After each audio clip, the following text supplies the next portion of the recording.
Daniel Miressi, how did you come to be here today? How did you decide to become candidate for Senate? Well, I came here today from a meeting a few weeks ago. I went to go see Bob Duff speak. I wanted to offer a helping hand in his campaign and messaging to especially people under 40 who are trying to start a family here and trying to establish roots here. And they were looking for a candidate. And, you know, politics has always been a passion of mine ever since I was a young kid and into college. And it's still a passion of mine in my free time. And so I decided to stand up and give a speech of what I believe in, and found the encouragement I needed, and I'm here today. But this is your first time running? This is my first time running, yes. Even back to school president, or? Even back to school. The only thing I ran for, I was a hockey player. Okay. I played in college, and I played professionally. And so the only thing I did run for, or you know, you kind of campaign, but was to being the captain of teams and stuff like that. And what really, after my playing career, my college and short professional career, when I came back to this state, you know, I didn't really have much. I was back living with my parents. I was kind of a lost kid, you know, in a city that, you know, I thought I checked all the right boxes, you know, and then all of a sudden I found myself driving my car with, you know, my license suspended because I missed a court date, because I had no hope, you know, being back here, and it felt a little antithetical because, you know, this place is the American dream, and I grew up here, and I tell people about it, and from getting to travel around in hockey and going to all these different places, we're lucky to live here.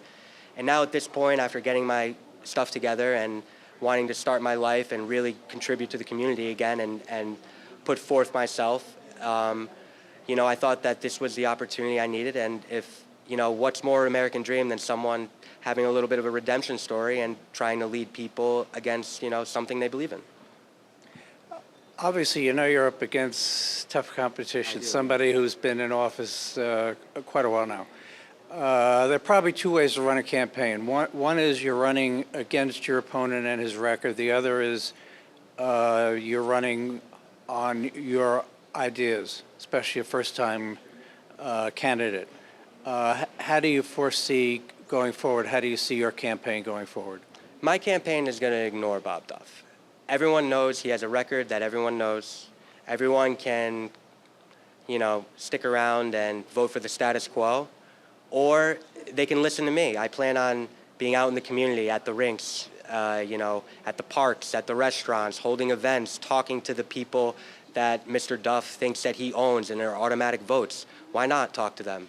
You know, conservatism isn't just about tax cuts. You know, we have a culture, and we have a message, and I want to just define the message and spread it out. And if I can be a headache for him for this election cycle, or in 2 years from now and 6 years from now, and maybe, you know, influence some other campaigns or Mr. Stefanowski, who I support, you know, I'm all for it. I just want to get my hat in the arena and fight for the people in this district.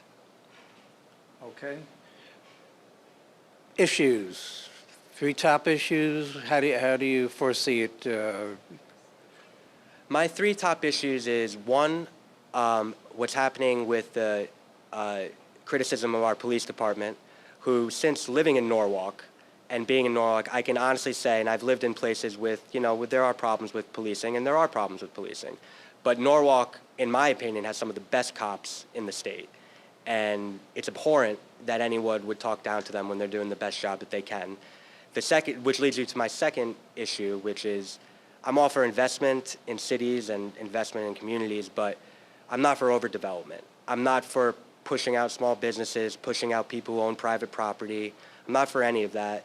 And the third thing is I really do think it's culture. I really think that the Democrats think they own the culture, they own the messaging, they own everything. And I don't think they do. I just think people don't think there's an alternative. So those are the 3 major things I want to get across on my campaign. Obviously, in addition to Bob Duff being in for so many years, it's a heavily blue state, a heavily Democratic state. So you're going to have to make some effort to draw people in from the other side, so to speak. How do you think your effort will be? What will your effort be in that direction? My effort will be is I'm going to speak to them, because I don't think that most people are Democrats. I don't think most people support their policies. I think most people identify the conservative as the boogeyman.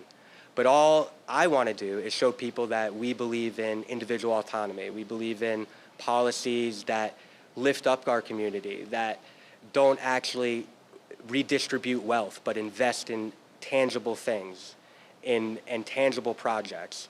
You know, not just, you know, money for friends or, you know, money for big developers. That doesn't help the community. You need smart investment, you need smart politics, just common sense and common values.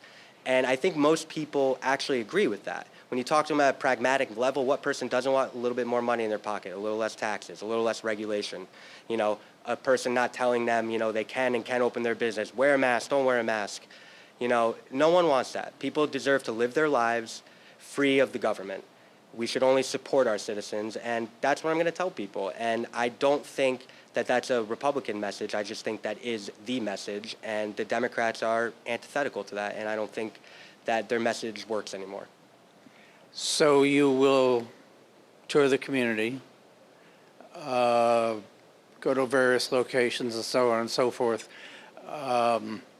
Your idea then is to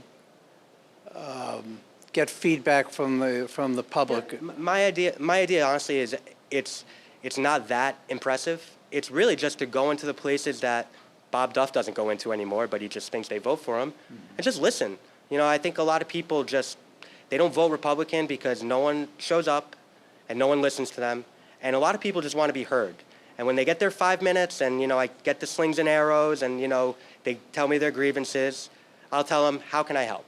What can I do to get you out of here? You know, what can I do to, you know, not just, you know, hand you money and throw that at a problem. Clearly that hasn't worked. What can I do to get you out of this community and to get to Darien?